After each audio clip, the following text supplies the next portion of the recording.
Welcome to the 239th installment of Ear to the Ground, the Land Stewardship Project's podcast on family farming, sustainable agriculture, local food systems, and local democracy. I'm Brian DeVore, editor of the Land Stewardship Letter. I remember well the days when bugs plastered all over my windshield was a common occurrence while driving through farm country. When's the last time any of us have experienced that? It turns out we are in the middle of what entomologists call an insect apocalypse. And it's not just honeybees that are disappearing. All over the world, we're losing insects of all types at unprecedented levels. That's not good news. Some insects can be major pests, but the majority are beneficial. Besides providing pollinator services, insects play critical roles in the workings of the ecosystem, doing everything from foraging links in food chains to helping with decomposition and recycling. For example, according to the science writer Brooke Jarvis, dung beetles save U.S. ranchers $380 million annually by helping break down manure. As entomologist Jonathan Lundgren says, for every species of pests, there are 1,700 species of insects we can't live without. It's become clear that chemical-intensive monocultural agriculture is playing a major role in the decimation of insects. The lack of habitat and foraging areas, coupled with insecticides that indiscriminately kill the good bugs along with the bad, is having a devastating impact. But Lundgren, who was a scientist with the USDA's Agricultural Research Service for 11 years and has an extensive background in researching ecologically based pest and farm management systems, says the loss of insects is not a farming problem per se.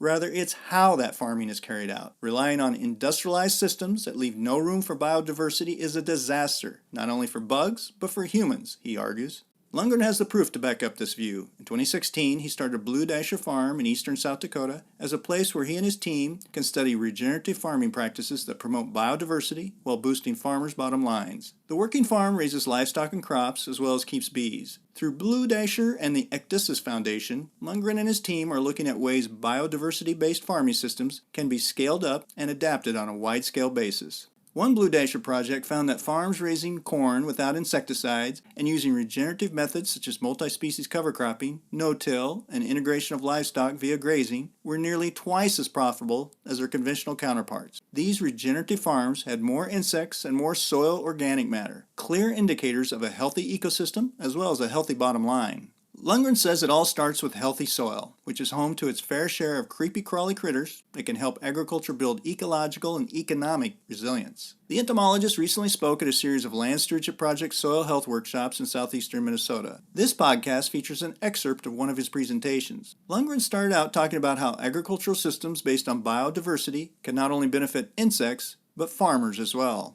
I'm an entomologist, but also thinking about where insects fit, and I tend to approach entomology from a different standpoint, where we're looking at promoting insects, and I'll tell you why. Right, I'm also a farmer, I'm also a beekeeper. So 4 summers ago, we started a regenerative farm in eastern South Dakota because I think we need to change how agricultural science is conducted.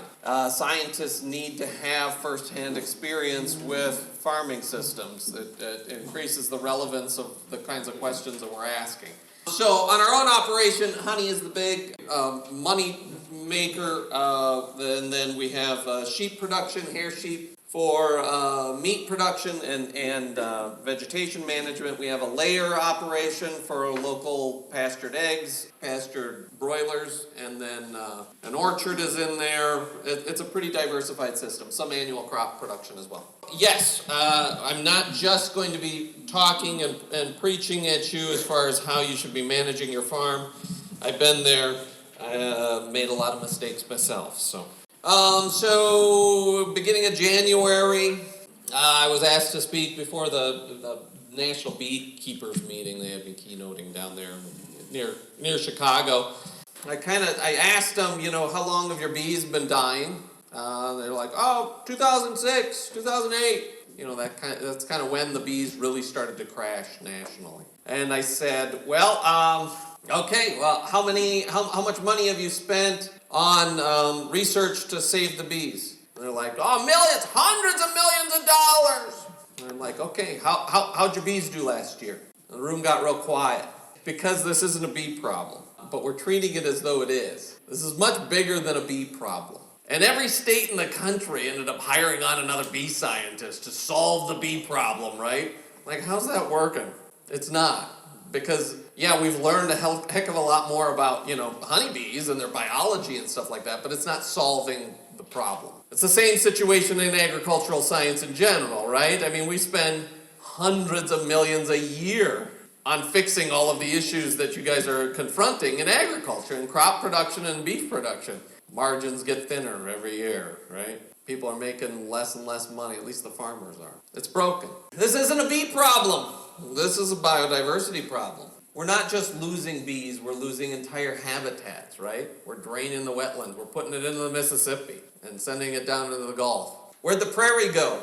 Entire insect communities are dying right now. It's called the insect apocalypse. We've lost 60% of insect biomass in the last 27 years. The windshield test, when you guys were growing up, how often did you have to clean the windshield when you're driving around the county? And how often do you have to do it now? We're losing birds, we're losing bats, we're losing bees, we're losing butterflies at a rate of extinction that the planet has never experienced before. This is the worst mass extinction event that Earth has ever experienced. Worse than the dinosaurs. What's the problem?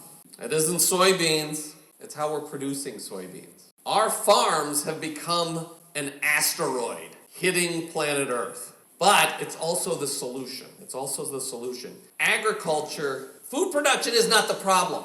It's how we're producing it. Agriculture has become far too simplified. What does that mean? What that means is we've eliminated life from our farms. Biodiversity. Life is microbes, fungi, worms, nematodes, insects, plants, birds, critters, right? That is biodiversity. Biodiversity is good not because we love species, right? Biodiversity in life is good because it does things. It drives the productivity of your farm. And when you eliminate the life from your farm, you have to replace it with a jug. And the more jugs you use, the more jugs you need. It doesn't matter what's on the side of the jug. It can say nitrogen, it can say herbicide, it can say insecticide, fungicide, whatever, right? It's all jugs, and it's all meant to replace the life on your farm and what it did for you for free. It's an addiction. And who wins in an addiction scenario? It's not the addict, it's the people pushing the drugs. There's a lot of money being made on farming right now. A lot of money is being made on farming right now. But it's not by the farmers. Let's put the money back where it belongs. The vast majority of life on your farm is stuff you can't see.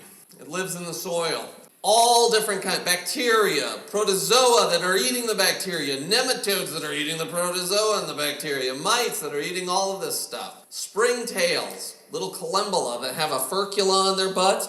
They actually use that thing to launch themselves off, and you'll see this happening. It's a lot of fun. I kind of wish I had that every once in a while. When the boss walks in, you can boing, where'd he go?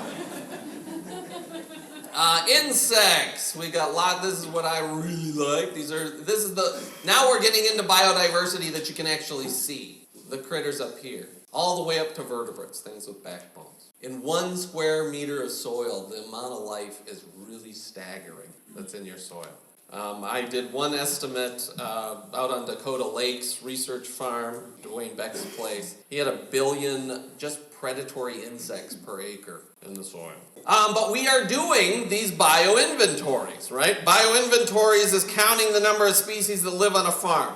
Remarkably, for as much work as we have spent on researching farmland and different crops and different livestock systems, we know very little about the life that lives there. So we are trying to remedy that, okay? We are conducting these bioinventories all over the country. It's not something that's sexy that you get a grant for, right? This is stuff, but yet it's fundamental science that we need. How do we know how our management practices or how our planetary change is affecting life if we don't even know what's living there? So we've done these inventories. There's 482 species that live in corn. This is just insects that we counted in eastern South Dakota. Wheat, 103 species of predators, only predatory insects. 126 species of predators. In cow poop, in cow crap, in eastern South Dakota, we have identified 172 species of insects that live there. That's more than what we're finding in soybean fields, for crying out loud. How do you understand all of that life, and the implications that life has for the productivity of your farm. It becomes very complicated very quickly. And so we turned to the social literature in order to try to understand this stuff. Network theory, this is how, search engines figure out, what advertisement to throw up on your web pages when you're searching around. Who's connected to who would be your good friend under certain circumstances, right? And so we turn to the statistical underpinnings of sociology in order to try to understand how biological networks work. Much of our biological networks, one network that you guys might be really familiar with is food webs, right? You learn about these in school. How one organism meets another organism, and those connections then form a network. It forms a web, right? Okay, so much of our understanding of these networks comes from very simplified systems. Within science, we take a black plastic pocket, we throw a corn plant in there, we put an herbivore on there, maybe it's the European corn borer, or the corn rootworm, or an aphid, and then we put like a lady beetle in there, and we got it all caged up, and we say, when we do this, then we reduce the pest, or when the pest goes crazy, all this good stuff. But this ignores the complexity of the natural world. 53 cornfields. We did complete bioinventories. We counted all of the insects that were living in these cornfields. We dissected plants in each of these fields and counted them up. It's a hairball, right? So when there was like numerical associations between these two species, we would draw a line. So statistically, across all of these fields, this is what ends up coming out of it. Take a step back. Now, number 80s are pests. So you're allowed to hate number 80. This is the bad guy, right? All of our efforts need to be focused on species number 80. We're going to spend hundreds of dollars per acre in controlling that species and ignore everything else that's living in that cornfield. But by doing that, you already lost. You already lost the game, because species 80 was never the problem. Species 80 is generated, the abundance of this pest is generated by all of these interactions. Cornfields that have a lot of pests do not have species diversity. There's no life in them. That's important. This is community evenness. What this is it's a measure, it's an ecological measure of like how abundant everything is, okay? All of those species in all of these cornfields. So are they all of equal abundance, or is there some of them that are going crazy and some of them that are just singletons, right? They're just a couple of loners out there. Even communities don't have pests. We're producing our pests through our management decisions. How do you encourage insect diversity in your fields? Plants. How else? How do you reduce diversity of insects in your fields? Buy a jug. Doesn't matter what's on the side of the jug. It all does it. It can say organic. It can say, whatever. It's a jug, and it reduces diversity. So we are in control of this situation. The diversity and the abundance of every other group of organisms scales directly with how many plant species you have in a habitat. So now you understand why monocultures don't work. They don't work. Remember that hairball? I teased out the main components. This is the pest abundance, or this is the diversity and the interactions. This is a network that was present in a cornfield that has very low pest abundance. Look at all the connections that are going on in there, right? All of these species are interacting with each other. This is a cornfield that had the highest pest abundance. It's broken. There's no connections among the species anymore. There's even a pentagram. That's a sign of the devil, right?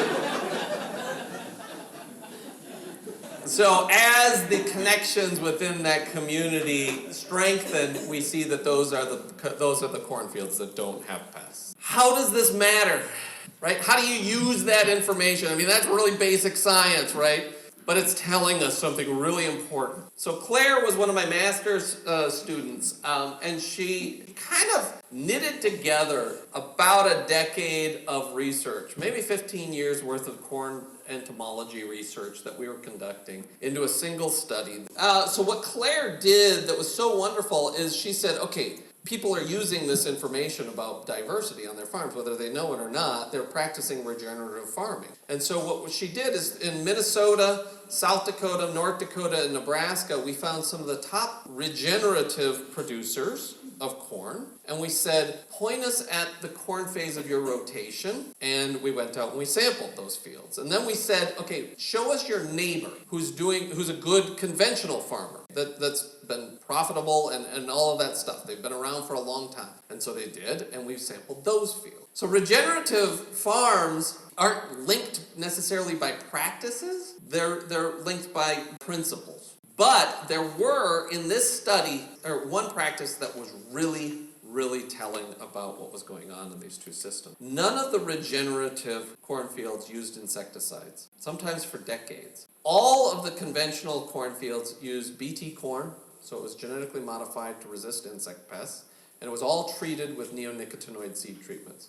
Then we went out and we did full bioinventories. We took the corn plants and we sliced them up and we looked inside of the corn plants for any insects. And then we got down on our hands and knees and we looked on any insects on the soil surface. And then we'd suck them up with these little aspirator devices that we were using. And then we'd take a soil core and we'd drill into the soil and we'd get a soil column. And we'd extract those things. We'd put them into a Berlese. I'll show you those in a little bit. And then all of the insects that lived in the soil, we would quantify those too. And then we also looked at the yields, and we looked at the profits of each of these fields. The insecticide-treated cornfields had 10 times more pests. That wasn't supposed to happen, right? Because as an entomologist, I was trained, I'm an entomologist, pests are inevitable. You're going to have them. So what you have to do is you have to get down on your hands and knees and you got to wait. And you got to watch your fields, right? And because they're coming. And then the insects arrive. Oh, don't fire away yet. Don't hold off. Because that's good entomology is you start counting the insects. You count them up and then they hit a threshold and then you act. You buy a jug and you spray them out and it's so satisfying to watch them die right in front of your eyes. And what these farmers showed me is that by designing their systems appropriately, they don't have insect pests anymore. Pests are not inevitable. They are an artifact of your decision. And until you take responsibility for that, you're going to keep buying jugs and you're going to keep a lot of big agrochemical companies in pretty good shape. They're going to love you.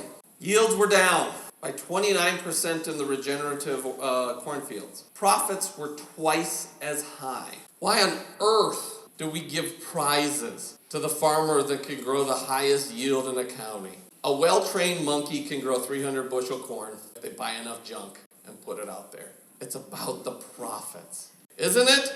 Why were these guys twice as profitable? Significantly reduced their seed costs, significantly reduced their fertilizer costs, and they marketed their product. Some of them just sold it down to the coop, and that was fine. Very few of these were organic, by the way. They weren't getting a premium. They were getting a premium because they were working within their own communities in some ways. They were planting non-GMOs, GMOs has locked you guys into a pretty rotten situation. And getting off of that is pretty critical in order for us to move forward. We looked at the data and we said, this idea that high yields are what we're after. If we just get that next 3 bushels, we're good farmers, right? And we looked at that and we said, are yields correlated with profits in these cornfields? They weren't. You want to know what the profits were correlated with? Amount of soil organic matter these farmers had generated. The more soil organic matter they had generated on their farm, the more profitable they were. That's what we need to be giving prizes for. It's poop time. Dung as habitat. All right.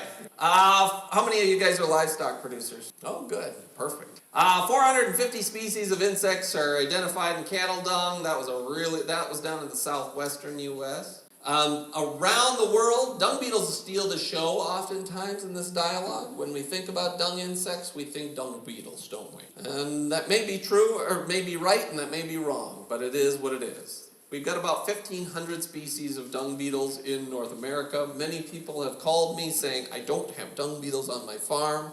And I said, well, you would be the one farm that I've ever seen that doesn't. They're there.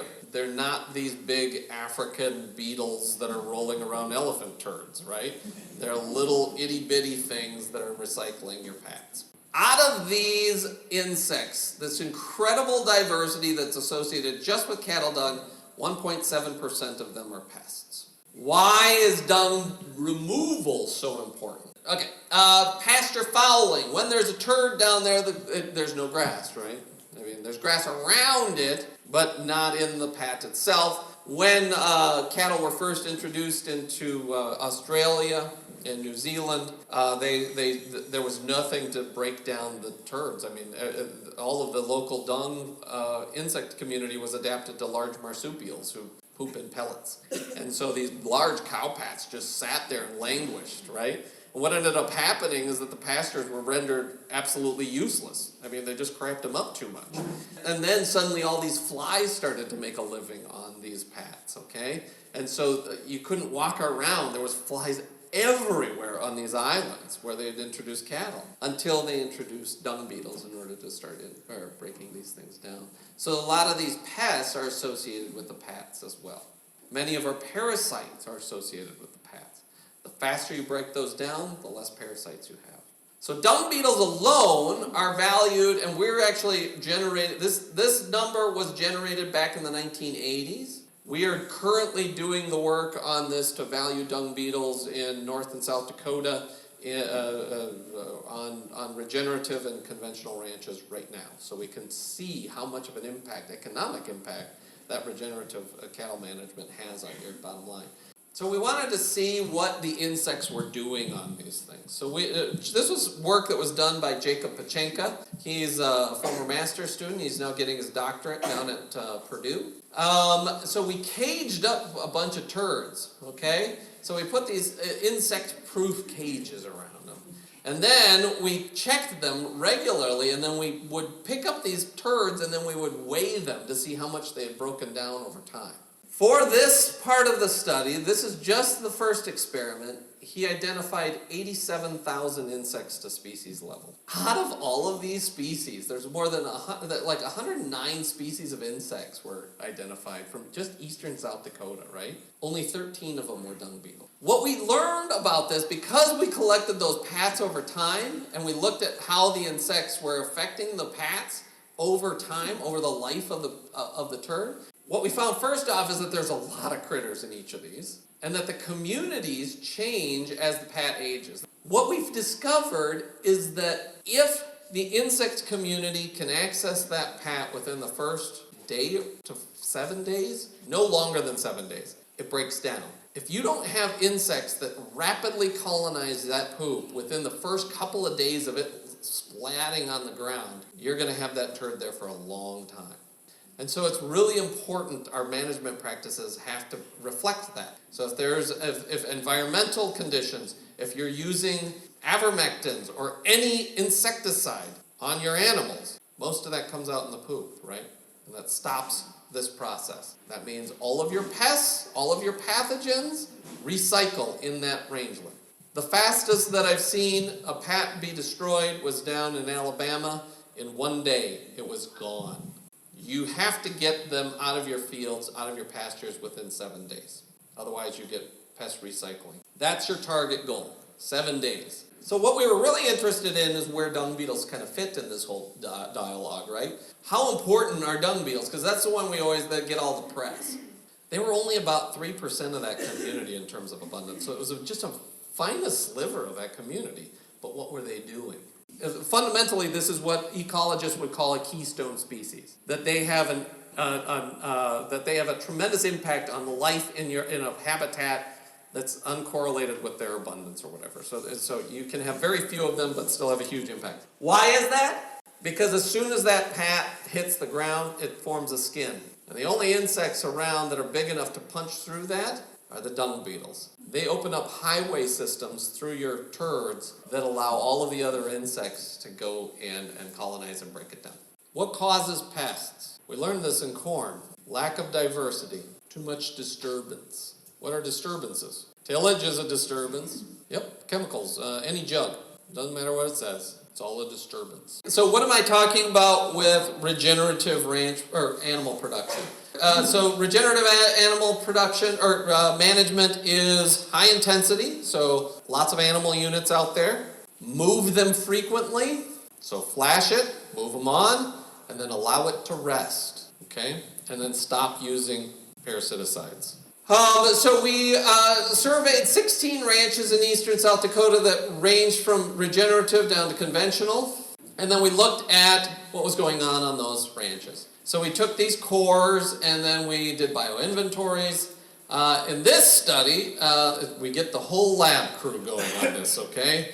116,000 insects were identified. There were 400 insects per pat, and we got 172 different species from these different ranches. That's just in the turds. Regenerative ranches had significantly higher amount of species and diversity.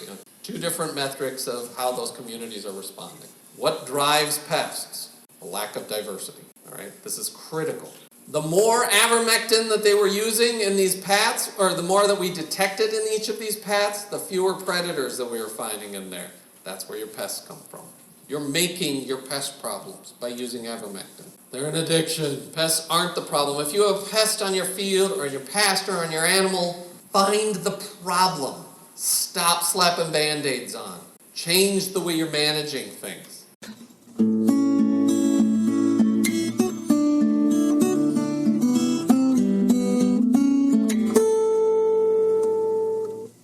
More on Dr. Jonathan Lundgren's Blue Dasher Farm is at bluedasher.farm. For more on the Land Stewardship Project's work to help farmers build healthy soil profitably, see the Soil Builders page at landstewardshipproject.org. If you have comments or suggestions about this podcast, contact Brian DeVore at bdevore@landstewardshipproject.org, or you can call 612-722-6377. By the way, it helps us greatly if you can give Ear to the Ground a rating on iTunes, Stitcher, or whatever podcast platform you utilize. Thanks to Laura Borgendale, Western Minnesota musician, for Ear to the Ground's theme music. And a special thank you to all of Land Stewardship Project's members who make initiatives such as this podcast possible. If you're not a member, visit landstewardshipproject.org to learn how you can support LSP. Thanks for listening.